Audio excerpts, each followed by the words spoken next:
dilakukannya pelayanan atau register. Kita bikin tanggal 29 bulan 4 2020. Kemudian nomor register ibu kita bikin 3. Nama ibunya kita bikin juga di kolom ibu. Itu kita bikin Ibu Nina. Kemudian di sini kolom keempat itu ada jam kesmas. Jam kesmas ini di mana ibu mempunyai jam kesmas atau tidak. Jika ibu mempunyai jam kesmas, beri tanda checklist. Jika ibu tidak mempunyai jam kesmas, beri tanda silang. Kemudian usia kehamilan. Di sini kita tulis usia kehamilan ibu itu dalam minggu, kita tulis 28 minggu. Pada kolom ke-6 ini trimester yang ditanyakan. Karena kita mengisi umur kehamilan 28 minggu, maka kita bikin trimester ketiga. Kemudian pada kolom ketiga ini ada anamnesis. Anamnesis ini berupa keluhan ibu atau diagnosa dari suatu penyakit ibu. Kemudian di sini ada berat badan. Berat badan ini dengan satuan kilogram, kita isi 68 kg.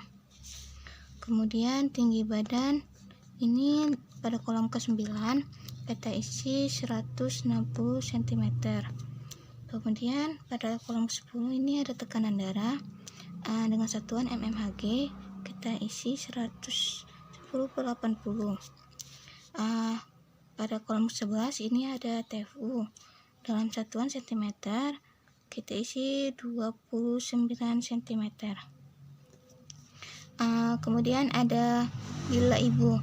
Lila ini dalam satuan cm, kita tulis 25 cm. Kemudian ada di kolom 13 ini ada status gizi. Ini ada malnutrisi atau normal. Kita bikin normal. Kemudian pada kolom ke-14 ini ada refleks patella. Refleksnya jika positif kita tulis positif, jika negatif kita tulis negatif. Kemudian ada DJJ. DJJ ini dengan satuan berapa kali per menit. Kita bikin 140 kali per menit. Kemudian ada kepala terhadap pintu atas panggul. Kepalanya telah masuk pintu atas panggul atau belum. Jika sudah masuk kita tulis dengan M, dan jika belum kita tulis dengan BM. Dan di sini kepalanya telah masuk pintu atas panggul, kita tulis M. TBJ dalam gram atau tafsiran berat janin kita bikin 2800 gram. Kemudian ada jumlah janin. Di sini kita bisa, jika janinnya tunggal kita tulis dengan huruf T, dan jika janinnya ganda kita tulis dengan huruf G. Di sini kita tulis janinnya tunggal T. Pada kolom ke-19 ini ada presentasi. Jika presentasi kepala kita tulis dengan PK, dan jika presentasi bokong kita tulis dengan PB. Di sini kita tulis presentasi kepala. Baiklah, pada kolom selanjutnya yaitu konseling. Jika ibunya diberi konseling, kita beri tanda checklist. Kemudian jika status imunisasi, jika ibunya telah dilakukan imunisasi TT, kita beri tanda checklist. Kemudian pada kolom berikutnya itu pelayanan. Pelayanan ini pada kolom 22 itu injeksi TT. Jika ibunya telah diberikan injeksi TT, maka kita beri tanda checklist. Kemudian catat di buku KIA pada kolom ke-23. Jika ibunya membawa buku KIA dan dicatat, maka diberi tanda checklist. Jika tidak, beri tanda silang. Kemudian pemberian tablet tambah darah. Jika ibu diberikan tablet tambah darah, berikan tanda checklist pada kolom ke-24. Jika tidak, maka beri tanda silang. Kemudian pada kolom selanjutnya itu laboratorium. Jika ibu dilakukan pemeriksaan AB, itu berapa jumlah HB ibu. Kita tulis di sini 12. Kemudian pada kolom selanjutnya itu protein urin. Jika protein urin ibu positif, maka kita tulis tanda positif. Jika negatif, kita tulis tanda negatif. Kemudian gula darah. Gula darah ini kita tulis jumlah gula darah ibu. Kita tulis 120. Pada kolom selanjutnya itu pemeriksaan yang lain. Jika positif, kita beri tanda positif, dan jika negatif, kita beri tanda negatif. Dan pada kolom berikutnya itu dari kolom 31 sampai 37 itu berisi tentang pencegahan penularan HIV dari ibu ke anak.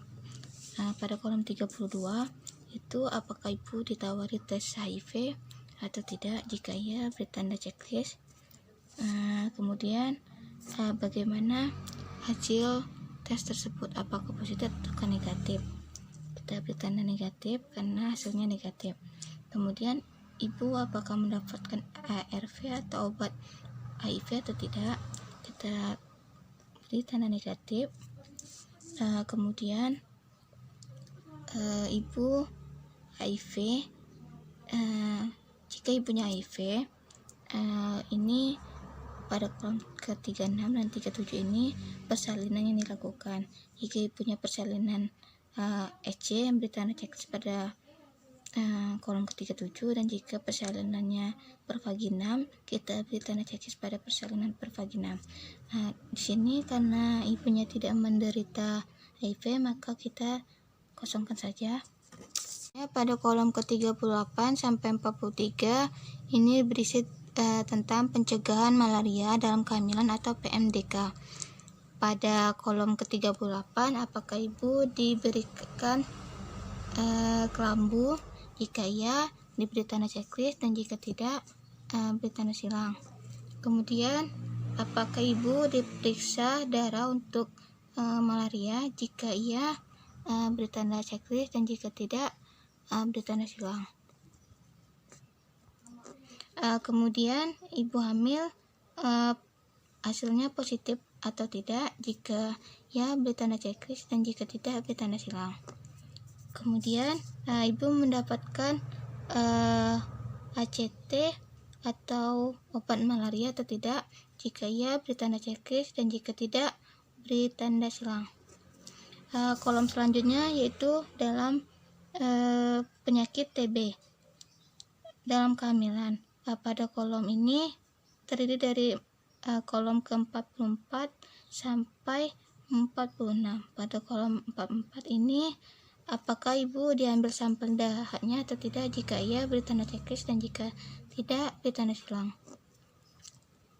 Dan kemudian pada kolom ke-45, jika ibu diberikan pemeriksaan dahak, apakah hasilnya positif atau negatif. Jika positif, berikan tanda positif. Jika negatif, berikan tanda negatif.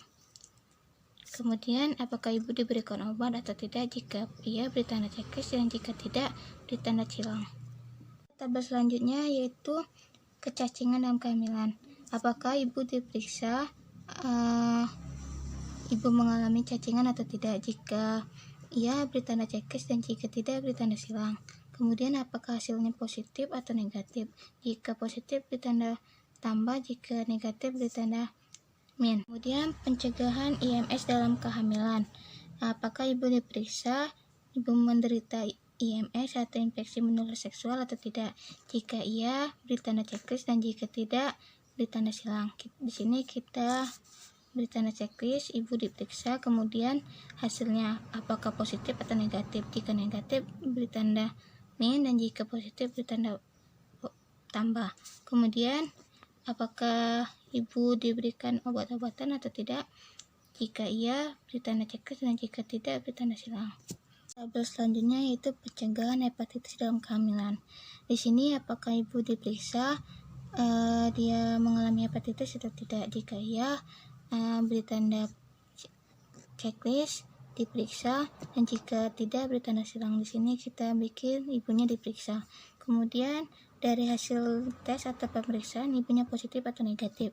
Jika ibunya positif beri tanda tambah, dan jika ibunya negatif beri tanda min. Selanjutnya tabel resiko komplikasi dideteksi oleh siapa? Tenaga kesehatan atau nakes. Jika tenaga kesehatan beri tanda checklist pada tenaga kesehatan pada kolom ketiga 54. Kemudian komplikasi yang terdapat pada ibu hamil. Jika ibu mengalami komplikasi, maka beri tanda checklist pada salah satu komplikasi seperti abortus, pendarahan, infeksi, KPD, dan lainnya. Selanjutnya yaitu kegiatan rujukan, fasilitas rujukan, di mana ibu akan dilakukan rujukan. Jika ibu akan dilakukan rujukan, beri tanda checklist pada salah satu tempat seperti di puskesmas atau rumah sakit atau yang lain-lainnya. Di sini tabel keadaan ibu ketika dilakukan rujukan. Keadaan ibu ketika tiba pada saat di tempat rujukan, apakah masih hidup atau sudah meninggal. Jika masih hidup, ibu diberi tanda H, dan jika sudah meninggal diberi tanda M.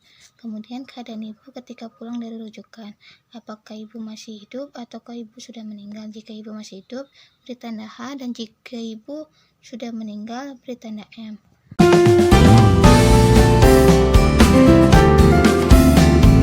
Di sini saya akan mengisi kohor bayi.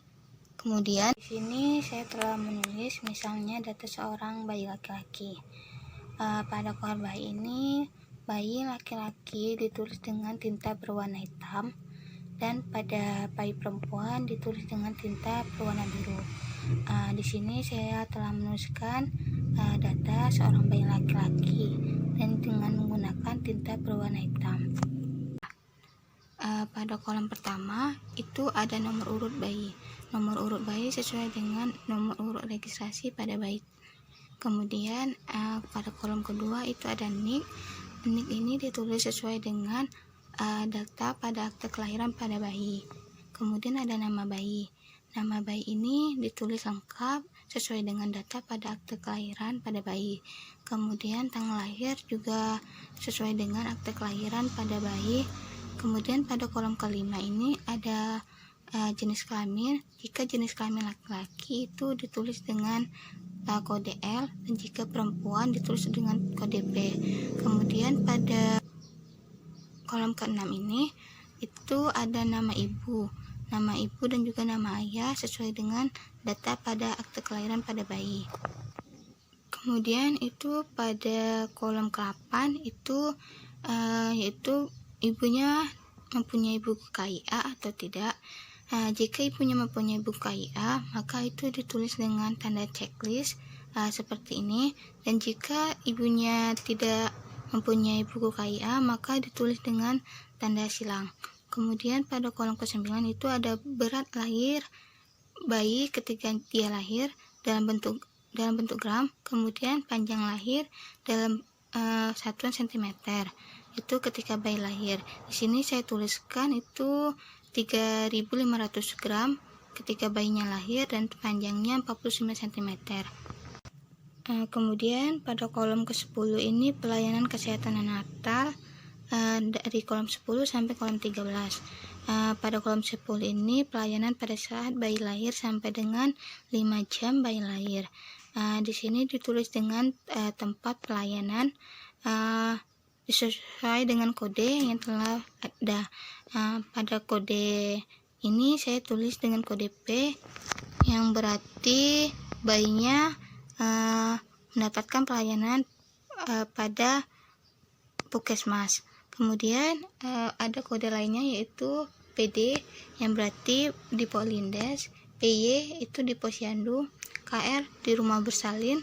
Kemudian UPS yaitu di unit pelayanan swasta seperti bidan praktik mandiri, klinik. Kemudian ada rumah sakit ditulis dengan RS. Kemudian di sini saya isi dengan kode GN dan TN. Itu merupakan kondisi bayi. GN yang berarti gizinya mengalami gizi normal, TN yaitu tinggi bayi tersebut normal, dan juga ada kode lainnya yaitu GB untuk bayi yang gizi buruk, GK untuk gizi yang kurang, GL itu untuk gizi bayi yang lebih, O untuk gizi bayi yang obesitas. Kemudian ada SP. SP ini untuk bayi yang sangat pendek, P untuk bayi yang pendek, TI itu untuk bayi yang tinggi. Kemudian ini ada IMD dan FITKA. Di sini merupakan kode pelayanan yang didapatkan pada bayi.